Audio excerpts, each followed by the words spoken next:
السلام علیکم جیمی بھائی، اللہ سے امید کرتا ہوں کہ آپ ٹھیک ہوں گے، آپ کے گھر والے بھی ٹھیک ہوں گے۔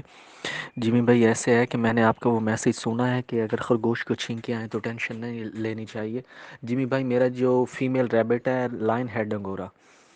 تو اس کے ناک سے ایک تو پانی آ رہا ہے ہلکا ہلکا، اور دوسرا وہ کھانس رہی ہے یا چھینکیں لے رہی ہے،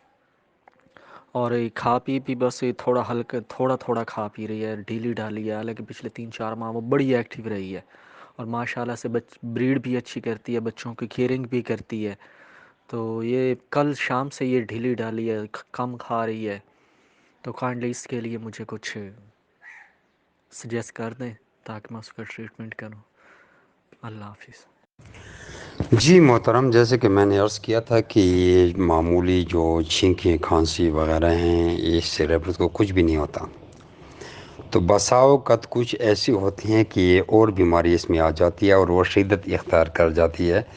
یا ریبٹ میں سینے کی بیماری یہاں تک ہو جاتی ہے کہ آپ کو صاف پتہ چلتا ہے کہ میرے ریبٹ کا سینہ جو ہے بہت سخت خراب ہے، یا زکام اس حد تک شدت اختیار کر لیتا ہے کہ اس کے ناک سے پانی بہنا شروع ہو جاتا ہے، اور خرگوش چونکہ ناک سے سانس لیتا ہے اس کو منہ سے سانس لینے کا پتہ نہیں ہے۔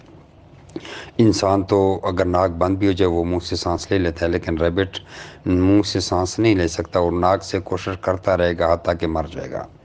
تو ایسے کافی بھی بیماری ہیں، تو اس کے لیے جو انجیکشن بتا رہا ہوں وہ آپ نے لگانا ہے، دونوں انجیکشن مکس کرنے ہیں، ڈیکسامتازون اور اکسیڈل کا۔ اکسیڈل جو سب سے کم ملی گرام ہو رہا وہ 250 ملی گرام والا،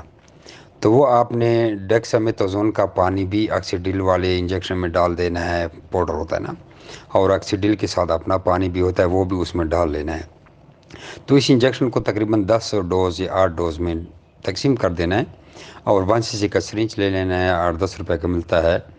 اور وہ خرگوش کو صبح و شام لگانا ہے، اگر کم ہو تو ایک ٹائم، زیادہ شدت ہو تو 2 ٹائم۔ تو یہی طریقہ ہے، یہ انجیکشن بہت سی اور بھی چیزوں میں کام کرے گا، اینٹی بائیوٹک ہے، اور جو ڈیکسامتازون ہے وہ الرجی وغیرہ میں کرتا ہے، کام کرتا ہے، کوئی انجیکشن انفیکشن نہ کرے، بہت سی چیزوں میں، وہ ویسے بھی زکام میں ڈیکسامتازون بڑا اچھا کردار ادا کرتا ہے، جتنی بھی الرجی ہے، خارش میں بھی کام کرے گا وہ، تو وہ انجیکشن آپ نے لگا دینا ہے۔